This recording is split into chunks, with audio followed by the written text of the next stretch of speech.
They are very far from the sea, from the shore. There is a huge wave coming. Let's see how they'll storm the wave. They are doing very good. They are trying to just skip the waves. When they skip the waves and they get to where there is no waves, then they can just stay afloat on the sea. People are celebrating because they are doing well. They are going very, very far.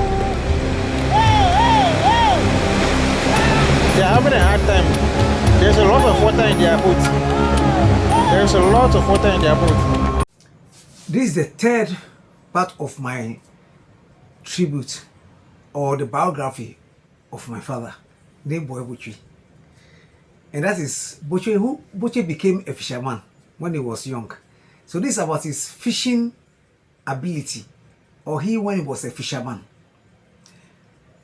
How the sea forged Botwe, I've written it on my, I'm reading. How the sea forged Botwe II, a story of strength, tradition, and legacy in Ghanaian fishing history. Before the engines roared, before the GPS mapped the oceans, before fishing became a matter of technology, there were men who measured the sea with their courage and conquered it with their hands. One of them was my father, Botwe.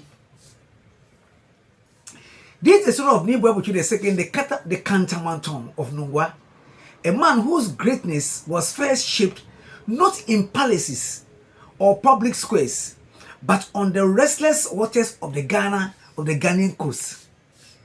Yes, who he is was not manufactured or was not published or was not seen in palaces, even though he was a royal.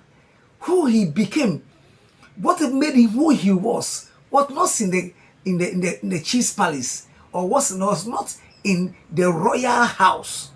It was in the coastal areas of Ghana.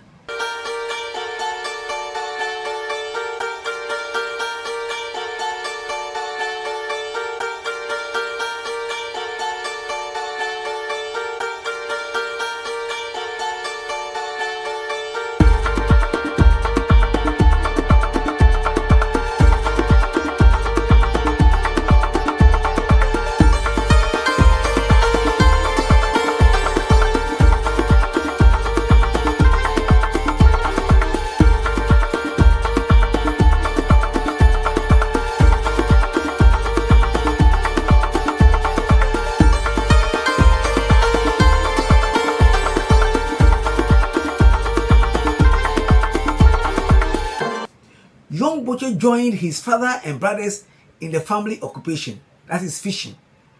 In those days, fishing was not a profession one casually entered.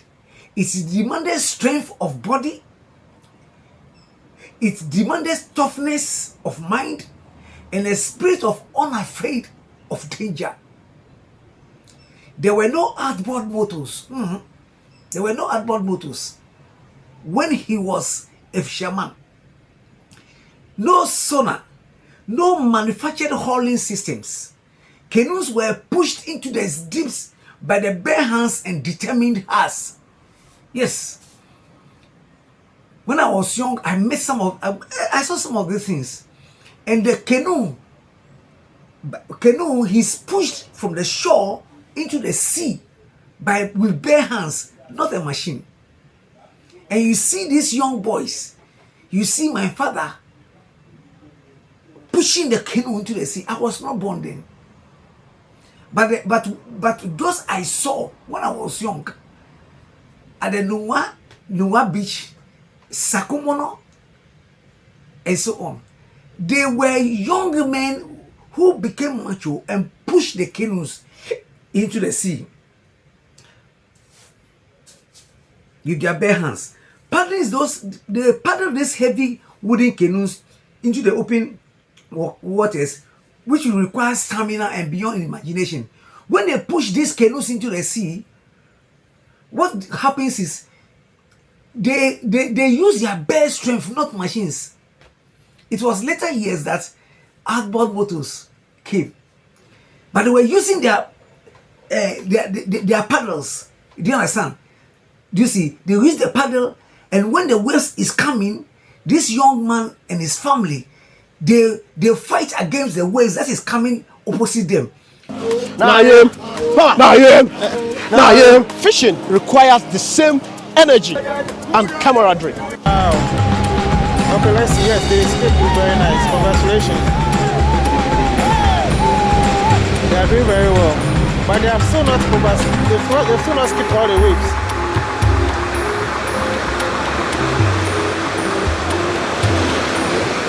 Wow, that was a huge wave.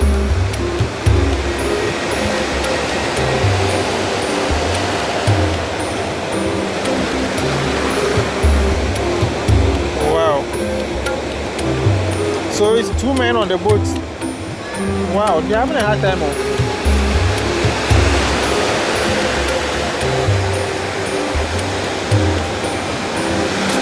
Wow, the waves is so huge. They are trying to just skip the waves and get to where there is no waves.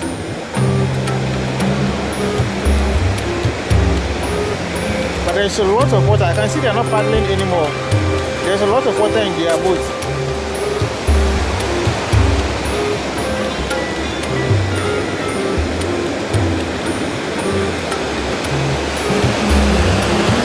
The water is bringing them back.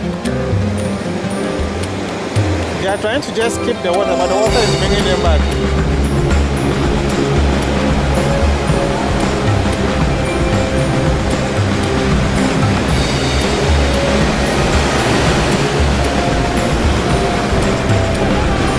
Wow, this is a hard one. They are so far. Let me zoom back so we can see the distance of where they are. They are really far.